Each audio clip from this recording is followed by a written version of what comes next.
Est-ce qu'on vous a déjà demandé si vous étiez agréé crédit d'impôt recherche? Si oui, il y a 99% de chances que la vraie question derrière soit: est-ce que je peux récupérer 30% de ta facture en crédit d'impôt? Car oui, c'est exactement ce que permet l'agrément CIR. Sauf qu'en pratique, ce dispositif reste un mystère pour beaucoup de prestataires. Qui peut l'obtenir? À quoi ça sert concrètement? Comment faire la demande? Et surtout, est-ce que ça vaut vraiment le coup? On vous spoil un peu, mais oui, ça peut clairement devenir un avantage commercial.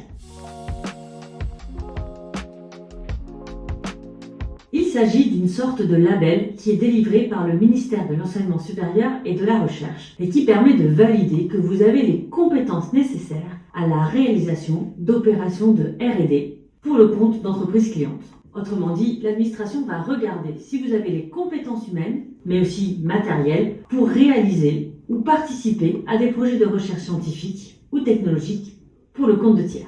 Grâce à cet agrément, ils vont pouvoir récupérer 30% de votre facture de R&D sous forme de crédit d'impôt recherche. Et une question en amenant une autre, ce crédit d'impôt recherche, qu'est-ce que c'est? Il s'agit tout simplement d'une aide financière dont vos clients vont pouvoir bénéficier sur leurs opérations de R&D. Ce dispositif permet aux entreprises déclarantes de comptabiliser l'ensemble de leurs dépenses internes, donc les salaires, les ingénieurs, les techniciens, mais aussi leurs dépenses externalisées, et à condition que leurs sous-traitants, donc vous, bénéficient de cet agrément crédit d'impôt recherche. En résumé, si votre client vous demande si vous êtes agréé CIR, c'est parce qu'il veut savoir s'il pourra récupérer 30% de votre facture sous forme de crédit d'impôt.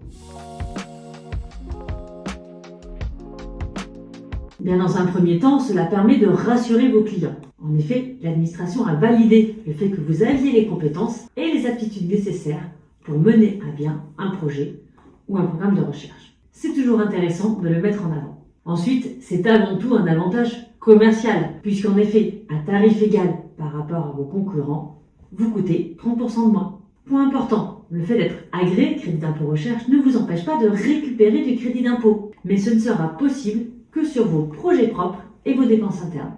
Le crédit d'impôt sur les projets externes est alors réservé à vos clients. Donc si vous me suivez, vous avez compris que tant que vous n'êtes pas agréé, vous avez la possibilité de récupérer du crédit d'impôt recherche sur l'intégralité de vos projets de R&D, qu'ils soient internes ou confiés par des clients.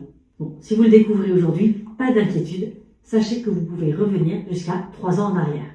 Revenons à l'agrément CIR.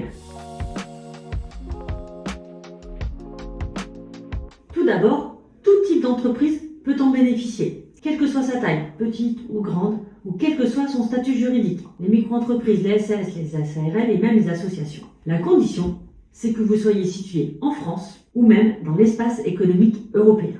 Deuxième condition, il faut que vous réalisiez ou que vous participiez à des travaux de R&D, et de R&D au sens du dispositif fiscal du crédit d'impôt recherche, c'est-à-dire que vous devez travailler sur des projets scientifiques ou techniques pour lesquels vous avez besoin d'aller lever des incertitudes ou des verrous technologiques. Et pour cela, il faut que vous démontriez que vous êtes capable de mettre en place une démarche expérimentale de recherche basée sur la formulation d'hypothèses, la construction de protocoles rigoureux et une analyse des résultats qui va permettre de générer des connaissances qui sont nouvelles dans la littérature. En conséquence, l'administration fiscale s'attend à ce qu'il y ait au moins un ingénieur ou chercheur travaillant sur le projet. Pour bénéficier de cet agrément, vous allez devoir monter un dossier spécifique. Il est composé de 2 parties. Une première partie administrative dans laquelle vous allez présenter votre entreprise, son activité, son personnel, ses moyens de recherche. La seconde partie de l'agrément est un dossier technique ou scientifique. Dans ce dossier, vous allez devoir présenter un exemple de projet de R&D sur lequel vous avez travaillé. Il peut s'agir d'un projet qui est en cours ou qui a moins d'1 an. Vous allez devoir présenter la question scientifique de recherche, présenter l'état de l'art relatif à ces problématiques et au travers de cet état de l'art, démontrer qu'il y a des lacunes ou des manques et que vous avez donc des incertitudes ou des verrous à lever. Après avoir présenté ces incertitudes, ces verrous, vous allez devoir décrire la démarche expérimentale de recherche qui permet d'y répondre. Il s'agit en fait de l'ensemble des protocoles, des hypothèses qui sont formulées, qui vont vous permettre de générer des connaissances nouvelles. Ce dossier d'agrément est à déposer en ligne sur le site de l'administration, sur une nouvelle plateforme appelée Sirocco. Sirocco, c'est la plateforme dédiée au dépôt et au suivi des demandes d'agrément crédit d'impôt recherche. Elle centralise l'ensemble des démarches avec toutefois un formalisme assez exigeant auquel il faut se préparer. La fenêtre de dépôt est assez courte. Vous avez entre le 1er janvier et le 31 mars pour faire votre dossier. Passé cette date, l'agrément ne sera accordé que pour l'année suivante. Donc vérifiez bien à chaque fois ces dates, puisque l'administration peut être amenée à les décaler selon les circonstances. Ensuite, armez-vous de patience, car le délai d'instruction est en moyenne de 8 mois. Mais pas d'inquiétude, l'agrément sera valable pour l'ensemble de l'année civile. Autrement dit, les clients que vous avez facturés au mois de janvier pourront tout de même bénéficier de ce crédit d'impôt. L'agrément est accordé pour une durée de 3 ans et il sera valable pour l'ensemble de vos clients. Charge à votre client ensuite de vérifier que ce que vous avez facturé est bien une activité de R&D éligible au sens du CIR.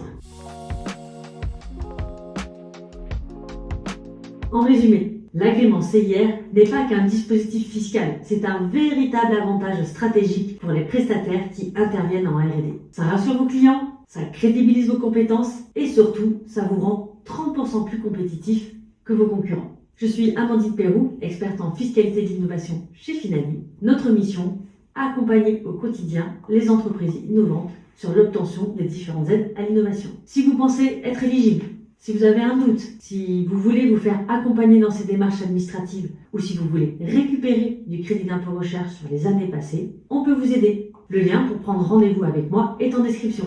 À bientôt pour une prochaine vidéo.